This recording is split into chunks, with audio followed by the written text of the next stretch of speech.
नमस्कार। मैं Pankaj Kumar up to date channel के माध्यम से आप सभी छात्र छात्राओं को बिहार के मुख्यमंत्री के संदर्भ में बताने जा रहा हूं, ताकि आने वाले बीपीएससी, यूपीएससी, दरोगा, एसएससी और भी तरह के जितने भी प्रतियोगिता परीक्षा है उनमें यहाँ से जो प्रश्न पूछे जाते हैं, यदि आप बेहतर ढंग से सुनते और समझते हैं तो आप उन प्रश्नों को हल करने में स्वयं को सक्षम महसूस करेंगे। आरंभ से लेकर अब तक बिहार के कौन कौन मुख्यमंत्री रहे, आप जानते हैं कि जिस देश में हम रहते हैं वह देश व्यवस्थापिका, न्यायपालिका, कार्यपालिका के सामंजस्य से इस बड़ी तंत्र को चलाने का कार्य किया जाता है। उसमें जो राज्य के मुखिया होते हैं, जो नेतृत्वकर्ता होते हैं, वास्तविक रूप में वह मुख्यमंत्री होते हैं। बिहार जैसे अत्यंत पिछड़े और विकास के पथ पर अग्रसर और तेजी से बढ़ने वाला राज्य को एक बेहतर से बेहतर मुख्यमंत्री प्राप्त हो, इसकी जानकारी आप तमाम छात्रों को होना चाहिए कि कौन से मुख्यमंत्री हमारे राज्य के लिए क्या किए और कौन से मुख्यमंत्री क्या करने जा रहे हैं, किनके कार्यकाल में क्या हुआ, क्योंकि इन्हीं दायरों से, चरणों से प्रश्न बनते हैं और आपको हल करना होता है। तो अब मैं आपको बताने जा रहा हूं कि बिहार के श्री कृष्ण सिंह से लेकर वर्तमान के नीतीश कुमार, जो हमारे माननीय नीतीश कुमार मुख्यमंत्री हैं, डॉक्टर श्री कृष्ण सिंह और डॉक्टर नीतीश कुमार के बीच आने वाले जितने भी मुख्यमंत्री हैं उनके क्या कार्यकाल रहा, वह किस दल से रहे, तो आप ध्यानपूर्वक सुनेंगे ताकि आने वाले जितने भी प्रतियोगिता परीक्षा होगा उसमें आप बेहतर से बेहतर प्रश्न को हल कर सकें। ध्यान से सुनना है छात्रों। बिहार के पहले मुख्यमंत्री के रूप में हमारे डॉक्टर श्री कृष्ण सिंह कांग्रेस पार्टी से पहला बिहार के मुख्यमंत्री बने। उनका कार्यकाल का समय जो था वह 26 जनवरी 1950 से 31 जनवरी 1961 तक अपने पद पर रहे। इन्हें विकास पुरुष कहा जाता है। यह आज़ादी के लिए इन्होंने अपने जीवन को देश के स्वतंत्रता में समर्पित कर डाला। जब आज़ादी मिली तो ये बिहार प्रांत के पहले मुख्यमंत्री पद को सुशोभित करने वाले यह महान नायक के रूप में स्थापित हुए। अब मैं आपको बिहार के दूसरे मुख्यमंत्री के बारे में बतला रहा हूँ। दूसरे मुख्यमंत्री बिहार के दीप नारायण सिंह, जो कि कांग्रेस पार्टी से ही थे, यूँ तो ये कार्यवाहक के रूप में जाने जाते हैं, जिनका कार्यकाल 1 फरवरी 1961 से 18 फरवरी 1961 तक रहे। तीसरे मुख्यमंत्री के रूप में विनोदानंद झा, यह भी कांग्रेस पार्टी से ही थे। इनका कार्यकाल 18 फरवरी 1961 से 2 अक्टूबर 1963 तक रहा। हमारे चौथा मुख्यमंत्री बिहार के श्री कृष्ण वल्लभ सहाय कांग्रेस पार्टी के थे। 2 अक्टूबर 1963 से 5 मार्च 1967 तक अपने पद पर बने रहे। पांचवें मुख्यमंत्री के रूप में महामाया प्रसाद सिन्हा, जो कि कांग्रेस पार्टी से थे, वह 5 मार्च 1967 से 28 जनवरी 1968 तक अपने पद पे बने रहे। मैं आपको बता दूं कि बिहार के सबसे कम समय तक मुख्यमंत्री पद पर रहने वाले हमारे जो मुख्यमंत्री थे, अक्सर पूछा जाता है कि बिहार के सबसे कम समय तक मुख्यमंत्री पद पे रहने वाले व्यक्ति कौन थे, तो वह व्यक्ति सतीश प्रसाद सिंह थे। यह भी कांग्रेस पार्टी से थे। इनका कार्यकाल 28 जनवरी 1968 से 1 फरवरी 1968 तक रहा। सातवें मुख्यमंत्री के रूप में विंध्येश्वरी प्रसाद मंडल, जिन्हें बीपी मंडल भी कहा जाता है, वह भी कांग्रेस पार्टी से थे। उनका कार्यकाल 1 फरवरी 1968 से 22 मार्च 1968 तक रहा। 8वें मुख्यमंत्री दलित प्रीत के नेता हमारे भोला पासवान शास्त्री जी, ये कांग्रेस ओर से थे, जिनका कार्यकाल 22 मार्च 1968 से 29 जून 1968 तक रहा। आप देखते हैं कि 1968 में ही 29 जून 1968 को बिहार में राष्ट्रपति शासन लागू हो जाता है। आपको यहाँ ध्यान रखना है कि यह बिहार में प्रथम बार राष्ट्रपति शासन के तौर पे जाना जाता है। राष्ट्रपति शासन जो था 29 जून 1968 से 26 फरवरी 1969 तक राष्ट्रपति शासन बिहार में होता है। और फिर हमारे 10वें या आप उन्हें कहें कि 90वें मुख्यमंत्री के रूप में सरदार हरिहर सिंह, जो कि कांग्रेस पार्टी से ही थे, उनका कार्यकाल 26 फरवरी 1969 से 22 जून 1969 तक रहा। फिर हमारे अगले मुख्यमंत्री आप कहे जो कि भोला पासवान शास्त्री जी पुनः कांग्रेस ओर से थे, जो कि 22 जून 1969 से 4 जुलाई 1969 तक अपने पद पे बने रहे। आप जान ले, बिहार में मुख्यमंत्री जो होता है वह एक राज्य के सारे समस्याओं के निदान करने वाले होते हैं।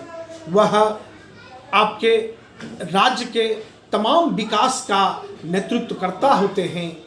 अब मैं आपको अगले वस्तु स्थिति से परिचित करवाता हूँ। फिर इनके बाद जो है राष्ट्रपति शासन बिहार में दूसरी बार लगता है। 6 जुलाई 1969 से 16 फरवरी 1970 तक बिहार में राष्ट्रपति शासन लागू रहता है।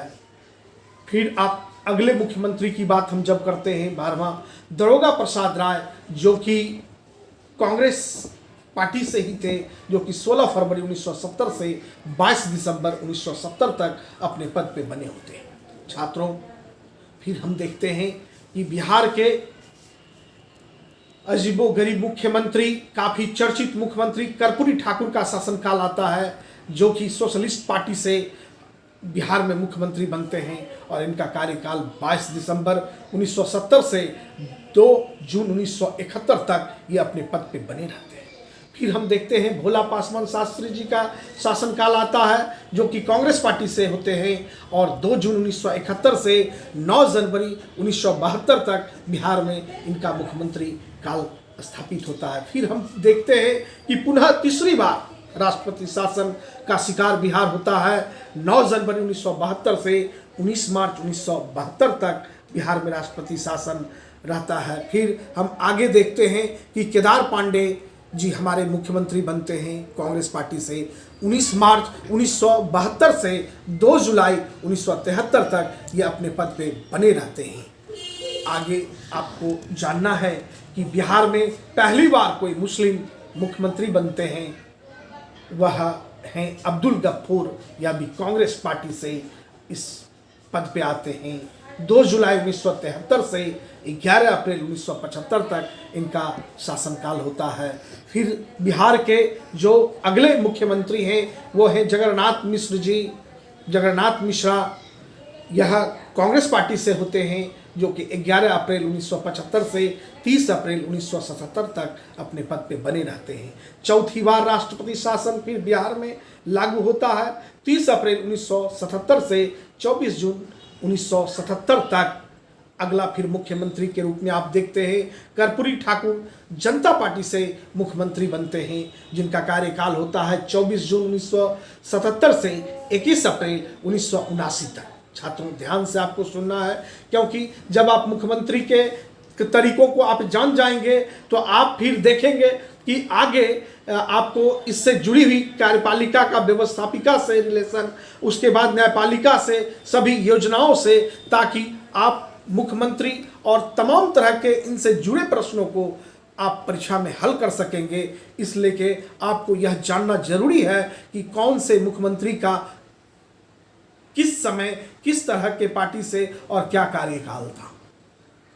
तो मैं अगले मुख्यमंत्री के बारे में आपको बताने जा रहा हूं, राम सुंदर दास, जो कि जनता पार्टी से थे। एक इसमें मुख्यमंत्री के रूप में ये जाने जाते हैं। इनका कार्यकाल 21 अप्रैल 1979 से 17 फरवरी 1980 तक होते हैं। फिर राष्ट्रपति शासन बिहार में लग जाता है। आपको 17 फरवरी 1980 से 8 जून 1980 तक बिहार में राष्ट्रपति शासन होता है। फिर आप देखते हैं कि जगन्नाथ मिश्रा का कार्यकाल पुनः कांग्रेस पार्टी से होता है, जो कि 8 जून 1980 से 14 अगस्त 1980 तक ये अपने पद पे बने होते हैं। आप अगले मुख्यमंत्री के रूप में जानकारी लें, चंद्रशेखर सिंह, यह भी कांग्रेस पार्टी से आते हैं जगन्नाथ मिश्र के बाद, और इनका कार्यकाल 14 अगस्त 1983 से 12 मार्च 1985 तक रहता है। आप 25वें मुख्यमंत्री के रूप में देखते हैं बिंदेश्वरी दुबे को, यह भी कांग्रेस पार्टी से हैं। कांग्रेस पार्टी का अधिक से अधिक मुख्यमंत्री का इतिहास रहा है। यह 12 मार्च 1985 से 13 फरवरी 1988 तक अपने पद पर बने रहते हैं। फिर 26वें मुख्यमंत्री के रूप में आप जानते होंगे भागवत झा आज़ाद कांग्रेस पार्टी से बनते हैं, जिनका कार्यकाल 14 फरवरी 1988 से 10 मार्च 1989 तक होता है। फिर अगले मुख्यमंत्री सत्येंद्र नारायण सिंह कांग्रेस पार्टी से बनते हैं, 11 मार्च 1989 से 6 दिसंबर 1989 तक यह पद पे रहते हैं। फिर पुनः जगन्नाथ मिश्र जी का शासनकाल आता है कांग्रेस पार्टी से ही, यह 6 दिसंबर 1989 से आपको 10 मार्च 1990 तक पद पे रहते हैं। और बिहार में एक बार फिर सामाजिक क्रांति की लड़ाई आरंभ होती है और बिहार में आप काफ़ी बहुचर्चित मुख्यमंत्री के रूप में लालू प्रसाद यादव का आप आगमन देखते हैं, जो कि जनता दल से यह मुख्यमंत्री बनते हैं। 10 मार्च 1990 से 28 मार्च 1985 तक 95 तक अपने पद पे रहते हैं, 1990 से 1995 तक। फिर आप देखते हैं कि राष्ट्रपति शासन 6ठी बार बिहार में लागू होता है। राष्ट्रपति शासन जो कि 28 मार्च 1995 से 4 अप्रैल 1995 तक बिहार में राष्ट्रपति शासन होता है। फिर आप देखते हैं कि अगले मुख्यमंत्री के रूप में बिहार में पुनः लालू प्रसाद यादव जनता दल से ही बनते हैं, जो कि 4 अप्रैल 1995 से 25 जुलाई 1997 तक पद पे बने रहते हैं। फिर इनके बाद बिहार में पहली बार बिहार में प्रथम मुख्यमंत्री महिला के रूप में श्रीमती राबड़ी देवी जी बनती हैं, जो कि राष्ट्रीय जनता दल से होती हैं, और 25 जुलाई 1997 से 11 फरवरी 1999 तक ये अपने पद पे बनी रहती है। ये बिहार के लिए काफ़ी चर्चा का विषय है और काफ़ी चर्चित मुख्यमंत्री श्रीमती राबड़ी देवी होती है। आप फिर देखते हैं कि 7वीं बार बिहार राष्ट्रपति शासन का शिकार हो जाता है। 11 फरवरी 1999 से 9 मार्च 1999 तक बिहार में राष्ट्रपति शासन होते हैं। फिर दोबारा राबड़ी देवी सरकार में आती है श्रीमती राबड़ी देवी राष्ट्रीय जनता दल से 9 मार्च 1999 से 2 मार्च 2000 तक यह सत्ता में बनी रहती हैं। फिर हम देखते हैं विकास पुरुष के नाम से, सुशासन बाबू के नाम से हमारे माननीय नीतीश कुमार समता पार्टी से 3 मार्च 2000 से 10 मार्च 2000 तक ये अपने पद पे बने रहते हैं। फिर हम देखते हैं कि 36वें मुख्यमंत्री के रूप में पुनः राबड़ी देवी जी आती हैं। कुछ ही समय तक हमारे नीतीश कुमार अपने पद पे बने रहते हैं और राष्ट्रीय जनता दल 11 मार्च 2000 से 6 मार्च 2005 तक हमारी राबड़ी देवी जी फिर मुख्यमंत्री होती हैं। पुनः 8वीं बार बिहार में राष्ट्रपति शासन लागू होता है, जो कि 7 मार्च 2005 से 24 नवंबर 2005 तक रहता है बिहार में राष्ट्रपति शासन। फिर हम देखते हैं कि बिहार के विकास पुरुष नीतीश कुमार सुशासन की सरकार लाने वाले जनता दल यू से फिर मुख्यमंत्री के रूप में आते हैं। 24 नवंबर 2005 से 26 नवंबर 2000 तक ये अपने पद पे बने रहते हैं। फिर इन्हें दोबारा मौका मिलता है माननीय नीतीश कुमार जी को 26 नवंबर 2010 में फिर इनको मुख्यमंत्री का पद प्राप्त होता है और यह 20 मई 2014 तक बखूबी अपने पद पे बने रहते हैं। और हम फिर देखते हैं कि बिहार में फिर एक बदलाव आता है। लोकसभा में कम सीट होने के कारण नीतीश जी अपने पद को अपने सहयोगी के हाथ सौंप कर वह संगठन का विस्तार करने चल पड़ते हैं। और हम देखते हैं कि जीतन राम मांझी दलित प्रीत के नेता जनता दल यू से 20 मई 2014 से 22 फरवरी 2015 तक अपने पद पे बने रहते हैं। फिर पुनः जनता दल यू के श्री नीतीश कुमार का फिर वापसी होता है 22 फरवरी 2015 से 20 नवंबर 2015 तक ये अपने पद पे बने रहते हैं। फिर पुनः 20 नवंबर 2015 से 27 जुलाई 2017 तक ये अपने पद पर होते हैं। फिर दूसरे कार्यकाल में ये 27 जुलाई 2017 से 16 नवंबर 2020 से अब तक हमारे बिहार के सुशासन बाबू अर्थात नीतीश कुमार अपने पद पर बने होते हैं। हम देखते हैं कि सबसे अधिक बार अपने पद पर बार बार पुनः सुशोभित करने वाले मुख्यमंत्री के रूप में विकास पुरुष नीतीश कुमार अपने पद पर जाने जाते हैं। 7वीं बार ये मुख्यमंत्री इस बार बने हैं। तो आपने डॉक्टर श्री कृष्ण सिंह से लेकर माननीय नीतीश कुमार तक का जो मुख्यमंत्री का जो आपने क्रमबद्धता को सुना, चरणबद्धता को आपने सुनने का कार्य किया, यदि आप उसे बेहतर से बेहतर अगर उसे स्मरण करते हैं, इससे जुड़े और भी हमारे जितने वीडियो हैं आप उस वीडियो का सुनने का काम करते हैं, तो आप पाएंगे कि आने वाले जितने भी परीक्षा के प्रश्न बनेंगे, प्रतियोगिता में प्रश्न आपके पास आएंगे, उस प्रश्न को आप बखूबी हल कर पाएंगे, यह मेरा पूरा विश्वास है और आशा है। इन्हीं शब्दों के साथ आपको अपने चैनल के माध्यम से बताना चाहूँगा कि आने वाली अगली वीडियो जो है हमारी, उसको जानने के लिए, सुनने के लिए, देखने के लिए आप हमारे चैनल को सब्सक्राइब करें, बेल बटन दबावें और अधिक से अधिक शेयर करें। जय हिंद, जय भारत।